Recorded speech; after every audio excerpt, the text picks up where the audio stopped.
விவசாயிகள் பாதுகாப்பு சங்கத்தின் சார்பில் இன்று சென்னையில் மாண்புமிகு எதிர்க்கட்சி தலைவரும் வருங்கால முதல்வருமான எடப்பாடியார் அவர்களை சந்தித்து கறிக்கோழி பண்ணை விவசாயிகள் பிரச்சனையில் விவசாயிகள் போராடிய போது கைது செய்யப்பட்டு பொய் வழக்கில் சிறையில் அடைக்கப்பட்ட போது சட்டமன்றத்தில் சிறப்பு கவன ஈர்ப்பு தீர்மானம் கொண்டு வந்து வலியுறுத்தியமைக்காகவும் அஇஅதிமுகவினுடைய 2026 சட்டமன்ற தேர்தல் அறிக்கையில் விவசாயிகளுடைய பயிர்க்கடன்கள் தள்ளுபடி செய்யப்படும், நெல்லுக்கு குவிண்டாலுக்கு 3500 வழங்கப்படும், கரும்புக்கு டன்னுக்கு 4500 வழங்கப்படும், இனாம் நில கோரிக்கைக்கு குழு அமைத்து தீர்வு காணப்படும் உள்ளிட்ட கோரிக்கைகளை வெளியிட்டமைக்கும் நன்றி தெரிவித்தும் பாராட்டு தெரிவித்தும் இந்த தேர்தல் அறிக்கையில் கல் இறக்கி விற்பதற்கு தடை நீக்குவதற்கான கோரிக்கை விடுபட்டிருக்கிறது.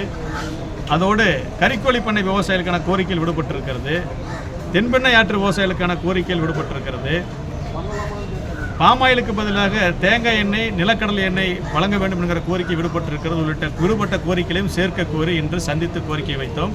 கோரிக்கை கனிவோடு கேட்டுக்கொண்டார். மீண்டும் தேர்தலிலே சேர்ப்பதாகவும் எங்களுக்கு தெரிவித்திருக்கிறார். விவசாயிகளை ஆதரவு கேட்டுக்கொண்டார். ஏற்கனவே தமிழக விவசாயிகள் பாதுகாப்பு சங்கம் திமுகவை புறக்கணிக்க சொல்லி கடுமையான பரப்புரையில் ஈடுபட்டு கொண்டிருக்கிறது என்பதும் நாங்கள் தெளிவாக தெரிவித்தோம்.